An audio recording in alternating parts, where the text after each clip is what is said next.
Dear students, I am Mr. Arbulak, lecturer English, teaching you class 12th English text Flamingo. The topic we are studying is Deep Water by William Douglas, chapter number 3 of your textbook, and today come to page number 29 of your textbook, page 29. Second para. अभी तक आपने देखा William Douglas जो America के एक बहुत longest serving जज रहे हैं और प्रेसिडेंट रूजवेल्ट के एडवाइज़र भी रहे हैं। वो एक सूखे सड़े आदमी थे और स्विमिंग करना चाहते थे। जब उनका बचपन था, वो नौजवान थे, तो वो स्विमिंग करना चाहते थे, लेकिन एक दो हादसे ऐसे हुए जिसकी वजह से उनको पानी का डर बैठ गया और अपनी नौजवानी में वो एक स्विमिंग पूल में डूबते डूबते जान बची उनकी मुश्किल से ही। उसके बाद उनको ज़्यादा डर था। फिर वो जहाँ कहीं जाते थे, किसी जगह बोटिंग करने, किसी जगह फ़िशिंग करने, तो उनको बहुत डर लगता था, वो कुछ भी नहीं कर सकते थे। तो सारी ज़िंदगी उनके सर में डर था। फिर हमने ये देखा कि उन्होंने एक टीचर, एक ट्रेनर हायर किया। तम लोग ट्रेनर, उस्ताद, उस्ताद स्रांट वायन यम सो हेचनो असल पट, सो पोरू तह यतनस प्रीवियस लेक्चरन मज। तो वुछान हन हन गौ सह बिल्कुल ट्रेन। तम उस्तादन हेचनो सह वार वार बड़ हिसाब सान रस यम सह डर मकलियाव। तो सह वुछान सह हेम्पशायर्स, न्यू हेम्पशायर स्टेट्स मज अख बोड़ बार लेक। तत सह सरसी विंडवर्थ लेक्स मज और योर सरसी तरान आब मज प्रथ कह कस्म, मिसाल crawl, breaststroke, sidestroke, यम आबस मज सराठ वायनक, बैक स्ट्रोक तरीक सरी। तो सह अत मज कामयाब गसान तो डर चलान। तो वो वुचो सेकंड पैरा अत मज क्या William Douglas वनान। Yet I had residual doubts. Residuals मतलब गो थोड़ा बहुत ये पथ कुन रूदमुत आस, रेजिडुअल जो कुछ पीछे रह जाता है।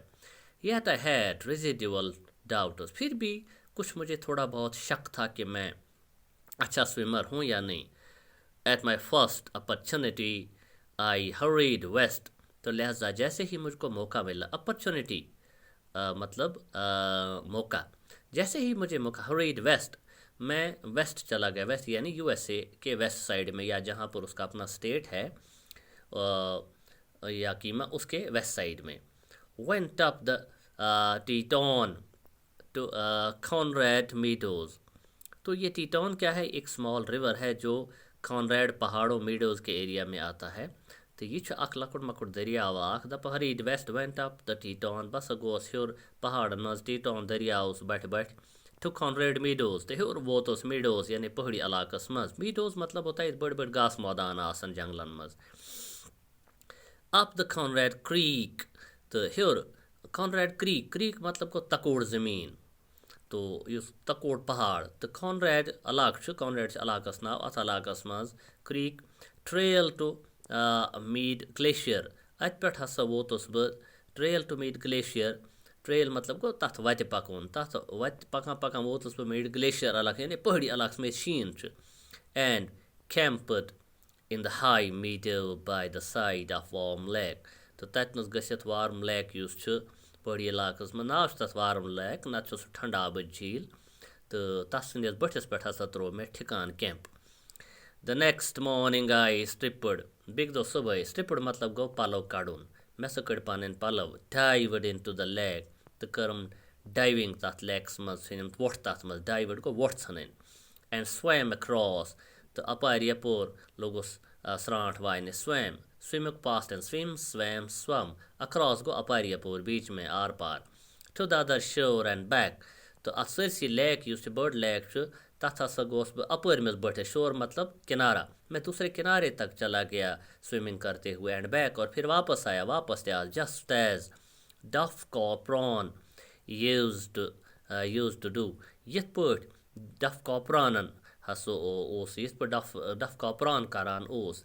नाउ हु इज दिस डफ कॉपरान? यह ओस अख बड़ बार फेमस स्विमर यूएसए यम वारियाह अवार्ड जेनमत इंटरनेशनल स्विमिंग कंपटिशनन मज। I shouted with joy. Yel में ये काम कंप्लीट कर बगोस कामयाब अतनस कुंजुन तान। I shouted with joy. तो मैंने खुशी से शोर मचाया। And Gilbert peak return the echo. तो मैं चीख कर में खुशी सत गिलबर्ट पीक ये वहाँ पर पहाड़ी चोटी है तत पे आव इको वापस यानी कुछ सात जंगलस मज तुम क्रैक करू तो तत आवाज़ वापस यवान इत पे नटिस मज इंसान अगर बुत थत नटिस पे कर तो आवाज़ इको करान I had conquered my fear of water. बस ओसुस आज कामयाब गोमुत पन्नस डरस पे कर मे पूर पट conquered गो कामयाब गसुन विन करुन मैंने जीत लिया था अपने डर पर काबू कर लिया था. The experience had a deep meaning for me. ये एक्सपीरियंस यम बहिशनो नसराट वायुन यम मेहनत ये तजुर्ब इम अथ ओस वारिया माने मे खतर as only those who have known stark terror and conquered it can appreciate. तमें हेकन यह कत समझित यमन पान डर यमो पान डर वुचमुत पत अत पे काबू कोर्मुत तिमन पता दे कैन एप्रिशिएट तुम हेकन तारीफ कर कि मे कचा मेहनत कर तो मे क्या पे कर. In death there is peace ये इंसान मरान तेल तमाम प्रॉब्लम मकलान तेल पीस अमन there is terror only in the fear of death यीतिस कालस इंसान खोतान मौतस तीतिस कालस टेरर तती तीस काल डर यह सही कत इस काल से इंसान खोचान खोचुन इंसान पन्ने मौत ब्रोह मरान यानी जो आदमी डरता है वो मौत से पहले मरता है. मौत तो उसी दिन आती है जिस दिन आनी है. तो वही बात इसके साथ थी लेकिन उसने इस बात को समझा. As Roosevelt knew when he said तो फिर यहाँ पर मैंने आपको पहले ही कहा है यूस ये उस राइटर विलियम डॉगलॉस यस उस अमेरिका मज जज तो एडवाइज़र तोस ये प्रेसिडेंट रूजवेल्टस तो सह वन कि इत पे president रूजवेल्टन वनाव all we have to fear is fear itself. अगर अस कुछ चीज़ खोचुन सह पान यह डर यथ खोचुन यह डर सारी मुसीबत बनान. अगर इंसान डर त्रो इंसान हे प्रथ कह कामयाबी हासिल कर. यीतिस कालस इंसान खोचान यथ क्या बन खबर हेका कर न हेका तीस काल इंसान परेशान. Because I had experienced both the sensation of dying क्या मे सोस ती तजुर्ब गोमुत सेंसेशन ऑफ डाइंग मरुन क्या आसान तुम पता कि स्विमिंग पूलस मज तम लड़कन दिचा यह दर तम तो फटान बचाव तमिस पता मौत क्या गो मौतस नज़दीक गसन क्या go and the terror that fear of it तो अमे डर त महसूस कर कि वह मार बह क्या बन तो तथ सज ऑलरेडी लड़ाई कर्म of it can produce Amish पता कि मौत डर कोता खौफ पौद कर इंसानस अंदर. The will to live somehow grew in intensity. मगर इम चीज़न कोर अकुई चीज़ ये मौत डरन इम आब डरन कोर में अकुई चीज़ the will to live जिंदा रहने की जो मेरे अंदर ताकत थी grew in intensity सो गई बेहन तेज यानी मौत के डर ने मुझे ज़िंदगी में लाकर खड़ा कर दिया.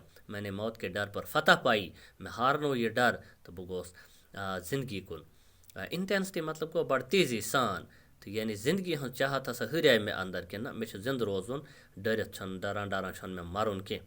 At last I felt released lastly ये मे जोन प्रथ कह चीज़ कामयाबी फेल्ट रिलीज्ड मतलब गो रिलैक्सड आराम बासा में सुकून बासा में.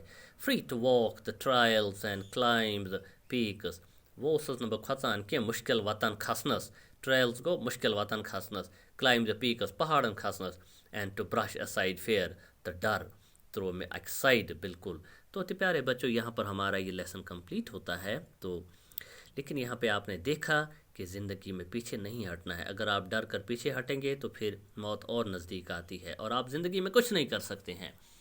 यही आदमी जो सूखा सड़ा था स्किनी था लेकिन हम देखते हैं he served as the longest serving जज इन USA. तो वो एक सबसे ज़्यादा टाइम तक वो जज रहे और प्रेसिडेंट के एडवाइज़र रहे. तो एक बहुत बड़े आदमी बने लेकिन तब जब उसने अपने डर पर काबू पाया. यही हमारी ज़िंदगी का सबक है और यही हमारा लेसन है. तो डियर स्टूडेंट्स अगर कहीं आपको समझ ना आए you are at ease to call me. आप मुझे कॉल करें जहाँ से आपको समझ नहीं आता है. तो लेसन हमने कंप्लीट किया तो इसके बाद मैं आपको कल के लेक्चर के लिए मैं आपको नोट्स भेजूँगा. आपको चाहिए ठीक से वो पढ़ने और जहाँ पर भी कुछ समझ ना आए you can call me. I will help you at every corner.